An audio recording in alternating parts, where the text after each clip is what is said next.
ओम बृहस्पति नमः। ओम नमः शिवाय। कुल देवी देवताभ्यो नमः। सर्वे पितृदेवी देवताभ्यो नमः। नमस्कार मित्रों, ये मेरा अपना अगला एपिसोड है आपके आगे। इत्तेफाक से मैंने अभी पिछले एपिसोड में बताया था आपको कि लाख 84 जन्म क्या होते हैं, 7 जन्म क्या होते हैं, बीच बीच में जन्म क्या होते हैं। और इस जन्म की घटनाक्रम से जुड़ा हुआ ये तो पर्व शुरू हो गया है हमारे समाज में, जिसे बोलते हैं पितृपक्ष। पक्ष में समय होता है, हर एक का समय आता है। तो ये घटनाक्रम ऐसा है कि जो आफ्टर डेथ, मृत्यु उपरांत जीवन के बारे में लेकर के हमारे सभी के परिवार से जुड़ा हुआ होता है। मृत्यु एक इस दुनिया का सनातन सत्य है, जिसके हमारे धर्म में बोला जाता है, जिसके देवता है यमराज। और ध्यान रखिए कि जो यम का स्थान है वो हमारे दक्षिण दिशा की तरफ होता है। तो इसलिए बहुत सी जुड़ी बातें हैं जो इस पक्ष के विषय में जुड़ी हुई हैं कि यम जो है, और ध्यान रखिए जो मृत्यु होती है वो हमारे देह पे घटित होती है। तो इसलिए इस पक्ष पे जो मैं बातें बोलूँगा, इसलिए मैंने इसको नाम दिया है गंगा, गरुण और गया। तो क्योंकि गंगा भी महत्वपूर्ण है, गया का स्थान भी महत्वपूर्ण है और गरुण पुराण भी महत्वपूर्ण है। तो हम समझेंगे गंगा, गया और गरुण। तो इसमें जाने का देखिए, सबसे पहली चीज़ है कि मृत्यु शाश्वत सत्य है, जैसे जीवन है। और असल में मृत्यु क्या है कि अंतिम है, लेकिन every and is the initial of new start, beginning. तो अंत नहीं होता है, अंत क्या होता है, टर्निंग पॉइंट है, जब नया प्रारंभ होता है, अंत के बाद नया। मृत्यु है, लेकिन एक मृत्यु जैसी चीज़ नहीं है। मृत्यु घटित होती है आपको रूपांतरित करने के लिए। जैसे भागवत कहती है कि जैसे हमारा शरीर जब रुग्ण हो जाता है, जैसे हम वस्त्र बदलते हैं, पुराने वस्त्रों को छोड़ के नए वस्त्र धारण करते हैं, वैसे ही आत्मा समय समय पर अपने देह की आयु को पूरी करके उसकी जो अवस्था एक्सपायरी हर चीज़ की होती है उसको बदल करके अपने नए जन्म को धारण करती है, नए शरीर को धारण करती है। और ये क्रम तब तक चलता रहता है जब तक व्यक्ति मुक्ति को नहीं पाया। ध्यान रखिए, मेरा पूरा जो आगे तक जितने भी आएंगे, मेरी अपने ज्ञान की उपलब्धि ये मुक्ति पर तक जाती है। मुक्ति का ही बेस है, मुक्ति 4 तरह की होती है, वो बताऊंगा मैं आपको। तो देखिए, गया, गंगा और गरुण, इसको समझिए कि जो मृत्यु है ये पृथ्वी को असल, देखिए कई लोग इन लोकांतर बोले जाते हैं, जैसे ब्रह्म लोक, शिव लोक, विष्णु लोक। तो त्रिलोक ऐसे माने जाते हैं, 14 भुवन माने जाते हैं। तो उसमें पृथ्वी हमारा जो है मृत लोक है। मृत लोक क्यों बोलते हैं कि यहाँ पे जो भी फिजिकल बॉडी, भौतिक देह को प्राप्त करेगा, जितनी भी चीज़ें हैं यहाँ पर हैं, सबका अंत निश्चित है। और अंत इस हद तक सुनिश्चित है कि आप देखेंगे जो भी हमारे लिविंग के अलावा नॉन लिविंग थिंग्स होते हैं, विशेष करके मान लीजिए खाद्य पदार्थ हैं या गाड़ियाँ, वाहन कुछ भी है, सब पे लिखा होता है एक्सपायरी डेट ना। ये आज कहाँ तक आप इसको यूज़ कर सकते हैं, उसके बाद वो उसकी एनर्जी कम होना शुरू हो जाती है या ख़त्म हो जाती है, नुकसान दे देती है। तो देखिए, एक्सपायरी हर चीज़ की है, तो आपके शरीर की भी एक्सपायरी है। अब आपकी एक्सपायरी क्या लिखी है, जो वैदिक लिखी हुई है, धर्म में पुस्तकों में लिखी हुई है, मनुष्य की देह की जो उम्र है वो 120 वर्ष की है। अब बहुत ही आपको इस समय वर्तमान समय में पृथ्वी को 120 वर्ष की आयु का व्यक्ति या स्त्री या पुरुष कोई भी दिखेगा, अन्यथा सब 70, 80, 90 साल तक और भी अर्लियर किसी भी कारण से चले जाते हैं। देखिए, एक कहावत है, हिले रोजी बहाने मौत। तो मृत्यु क्या होती है, डायरेक्ट अपने ऊपर नहीं लेती है, वो कोई ना कोई कारण खड़ा कर देती है, जिसके वजह से आत्मा को अपना शरीर छोड़ना पड़ता है। ठीक है, तो ये डायरेक्ट आपसे जुड़ा, हमसे जुड़ा विषय है कि होस्ता भगवान को ना मानते हो नहीं जमने, कोई दिक्कत नहीं है। लेकिन ये संस्कार ऐसा है कि आपको अपने परिवार में देना है। एक चीज़ को समझिए, कुछ चीज़ें होती वंस इन अ लाइफ होती हैं। जैसे कि मान लीजिए जन्म हुआ, अल्टीमेटली एक बार फिजिकल जन्म हमारा हुआ, तो उस वक्त भी देखिए हम असहाय से होते हैं, अज्ञान अनभिज्ञ कुछ भी हो रहा होता है। तो जैसे व्रत होता है, लोग मुंडन करवाते हैं, 1.25 महीने तक शुद्ध समय माना जाता है, फिर इसका मुंडन होता है, फिर आगे और कार्रवाई होती है, अनप्राशन होता है। तब तक बच्चा कुछ नहीं चाहता है, इवन बच्चे को स्कूल ही भेजा जाता है तब भी कुछ नहीं जानता, उसको नहीं पता हमको क्यों भेजा जा रहा है, वो डरता है, नहीं जाना चाहता है। तो इस संस्कारों में एक संस्कार ये भी होता है। उसके बाद फिर ये मरणोत्तर जीवन के संस्कार भी होते हैं, सारे नियम बनाए जाते हैं। तो देखिए, सनातन धर्म की बहुत बड़ी खूबी है, बहुत बड़ी खासियत है। या आप परम सौभाग्यशाली व्यक्ति हैं जो भी सनातन धर्म के अंतर्गत उत्पन्न हुए। कारण क्या है, ऐसा नहीं कि अन्न खराब है, ध्यान रखिए, इसको तार्किक मत बनाइए विषय को, बात पकड़ के कि आपने अच्छा बाकी ख़राब होते हैं क्या, ऐसा नहीं है, फ़र्क है। तो जो मोटी मोटी प्रक्रिया है जो हमारे भारत भूमि पर, यदि भी सनातन धर्म पूरे विश्व में फैला हुआ था, वर्तमान समय में क्या है कि हमारे भारत भूमि जो सनातन धर्म, हिंदू धर्म है, वहाँ पे जो है हमारे जस्ट बाद सिखिज़म है, सिख हैं, जैन हैं, बुद्धिस्ट हैं, सब तरह के लोग हैं। थोड़ा थोड़ा फ़र्क है, लगभग सिमिलरिटी है, इसलिए हमारे में आपसी जो उत्पन्न हुए हैं यहाँ पे लड़ाई से मेरा कम है, सब में लगभग सिमिलरिटीज़ है, कुछ ना कुछ नया हुआ। और एक इसलिए इनको पंथ कहा जाता है, क्योंकि ना कोई सिद्ध ऋषि तपस्वी साधु पैदा हुए तो कुछ ऐसा नया भगवान ने बनाया। अभी वो टॉपिक नहीं, इसलिए वहाँ पे ज़्यादा डिबेट नहीं करूँगा। तो पहली चीज़ आपसे हमसे सबसे जुड़ी हुई सबकी प्रैक्टिकल चीज़ है, प्रायोगिक चीज़ है, इस घटनाक्रम को सबसे घटना है। अब देखिए थोड़ा भगवान की तरफ जाइए तो कभी भगवान प्रभु श्री राम जी उत्पन्न हुए तो उनकी कथा कहती है तो अल्टीमेटली सरयू नदी में देह का त्याग किया। अब क्या भगवान ही मर गए? तो मरे तो भगवान की कथा कहानी है, मृत्यु सबकी है क्योंकि देह धारण किया। तो जो भी नियम भगवान ने क्या बनाया कि इस मृत लोक पे जो फिजिकल बॉडी लेकर के आएगा उसका देह त्याग होगा, फिजिकल बौद्धिक शरीर का त्याग अवश्य होगा, चाहे भगवान ने कहा स्वयं ही। देखिए भगवान की लीला, भगवान के वरदान, भगवान की जो नियम है वो इसमें होते हैं, वो उसमें अपने आप को भी शामिल करते हैं। जैसे शिव जी ने भस्मासुर को वरदान दिया कि जिसमें हाथ रखोगे तो भस्म हो जाएगा, तो वो असुर तो वो टेस्ट करने के लिए भस्मासुर पे ही जो है शिव जी के पीछे दौड़ पड़ा। तो क्या वो महादेव मार नहीं सकते? तो मतलब ही नहीं, हो तो महाकाल है। लेकिन बात ये आई कि मैंने इसको आशीर्वाद दे दिया, कमिटमेंट का वर्बल ओके कर दिया, ठीक है जाओ तुम्हें कहा ऐसा करो, तो अपने ही शब्दों का पालन किया उन्होंने। वो तो बाकी फिर कथा बन जाती है, भगवान ही भाग रहे हैं तो हमारा क्या होगा। ऐसी कृष्ण भी आए, फिर कथा कहती है गिल ने उनको बाढ़ मारा, पैर में लग गया, मर गया, सब लीलाएँ हैं। तो कृष्ण का देह चला गया तो भगवान जब मरे जा रहे तो हम कहाँ हैं? तो ये सब का कोई अज्ञानता अनभिज्ञता वाली बातों का औचित्य नहीं है। ये समझना है कि मृत लोग है, भगवान ने कहा इस मृत लोक में जो भी चीज़ प्राणी उत्पन्न होगा, कम से कम सजीव जो उत्पन्न होगा, चाहे पशु पक्षी कुछ भी हो, उसकी एक अवधि निश्चित की गई है। जन्म गर्भाकाल की भी अवधि निश्चित की गई है, तो मृत्यु का भी समय निश्चित किया गया है। अब उसमें जो भेद है वो कैसा होता है। अब मृत्यु देखिए कैसे करती है, प्रति श्वास, एक सांस अंदर गई जीवन, एक सांस गई बाहर मृत्यु। अंदर इनहेल एक्सेल जो सांस का होता है, समझ लीजिए एक सांस पल की जो होती है, अंत में सांस कब किसकी रुकेगी, उसी के बाद आदमी का देह त्याग की घटना हो जाएगी, किसी भी कारण से रुके। मृत्यु के कई कारण हैं, तो फाइनली हम इसमें समझेंगे गया, गंगा और गरुड़ का महत्व क्या है। ये तीनों चीज़ें मनुष्य के ही कल्याण के लिए डायरेक्ट सीधा प्रयोगी रूप से जुड़ी हुई हैं, इसलिए स्थान को समझें। इससे पहले एक चीज़ आपको और समझाऊंगा पुत्र के बारे में कि पुत्र का महत्व क्या होता है, पुत्र इंपॉर्टेंट क्यों है। देखिए नरक है नेगेटिव चीज़, हर चीज़ बनी है कल्याण के लिए। दवा क्यों बनी है? बीमारी से इलाज, बीमारी भी है, बीमारी का इलाज दवा भी है। तो इस चीज़ को हम समझेंगे। और जैसे क्या होता है, जब मनुष्य का देह त्याग होता है तो उसके बाद आत्मा शरीर से जब निकलती है उसको बोलते हैं प्रेत, वो एक शरीर धारण करती है, प्रेत शरीर बोलते हैं, ठीक है।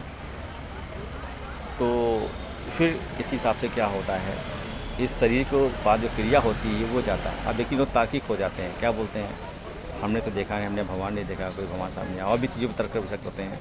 तो उनसे आप ये पूछिए कि भैया ये जो तुम पितरों का तर्पण करते हो हर साल, लगभग तो हर साल लोग करते हैं, जिन्होंने गया में जाके अपने पितरों के निमित्ताय पिंडदान फॉर एवर के लिए वन टाइम जाके कर देंगे तो ये माना जाता है।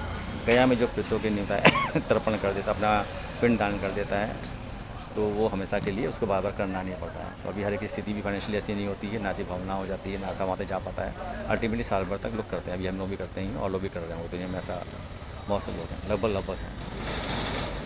तो देखिए आप जिसके नाम का भोग निकाल रहे हैं वो ग्रास उसको जाएगा, यही समझिए, प्रैक्टिकल है ना। आप चाहे दवाओं में कर रहे हो, संस्कार के वशीभूत होकर कर रहे हो, आपको सिखाया गया समझाया गया तो आप कर रहे हैं ना। तो क्या आफ्टर डेथ अपने पितरों को देखा है? और अभी आके सामने खड़े हो जाए कोई बोल रहे तो आपका तो हालत ख़राब हो जाएगी। तो वो तर्क की बात है, समझने की है। तो जैसे आपने इनको नहीं देखा लेकिन देते हैं, जिसके नाम से आप देते हैं उसका भी देवता, हर एक चीज़ का देवता एनर्जी खड़ी है, हर एक का राजा होता है, स्वामी होता है परलौकिक रूप से।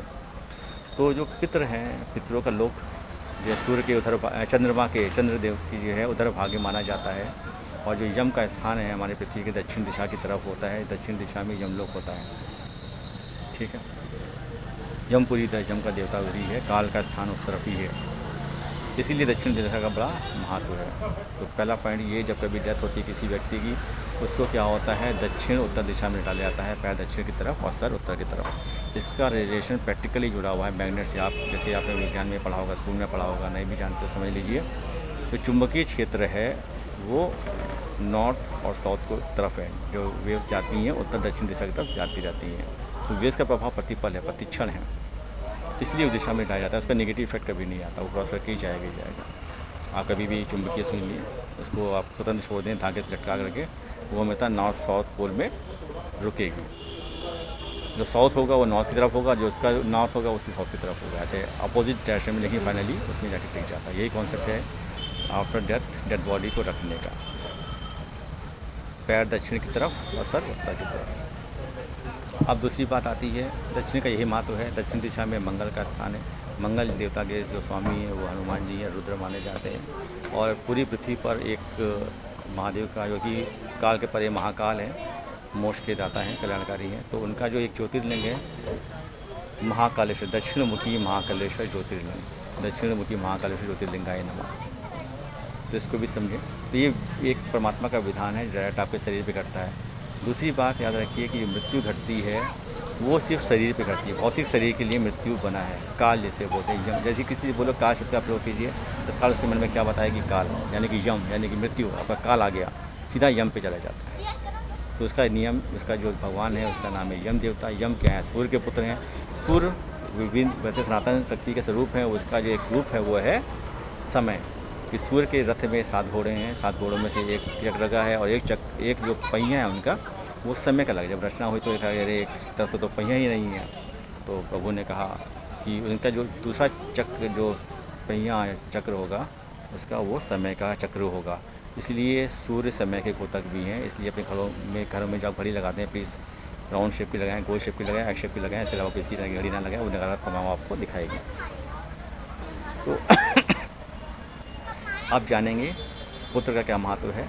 पुत्र का महत्व यही होता है कि पौत्र नाम का नरक, लेकिन नेगेटिव फैक्टर्स भी है ना। अच्छे कर्मों का नतीजा है स्वर्ग और बुरे कर्मों का नतीजा है नरक, मोटा मोटा। अंतिम जब आप, लेकिन ये चक्र चलता रहेगा फॉरएवर। ये 7 जन्म की बात आ गई ना। यदि आप सही रास्ते पर आ गए तो आपको 7 जन्म में शाम को पूरा कर लेंगे कम से कम, और सही से अच्छे से लग गए तो 7 × 7 49 ईयर्स का समय है। एक चक्र पे 7 जन्म, 7 साल में वो जागृत हो जाता है, तो रूपांतरण हो जाता है प्राकृतिक रूप से। उसका जो गुण है उस पर प्राकृतिक है, साधनागत रूपांतरण हो जाता है, काम बदलता है ब्रह्मचार्य में। तो ऐसे ही गुण हैं उसमें। जब चक्र की बात करूँगा तो बताऊँगा। तो अब पुत्र का महत्व क्या होता है? तो पौत्र नाम का एक नरक है जिससे मुक्ति दिलाने का उत्तरदायित्व पुत्र को होता है, इसलिए पुत्र की परिकल्पना है।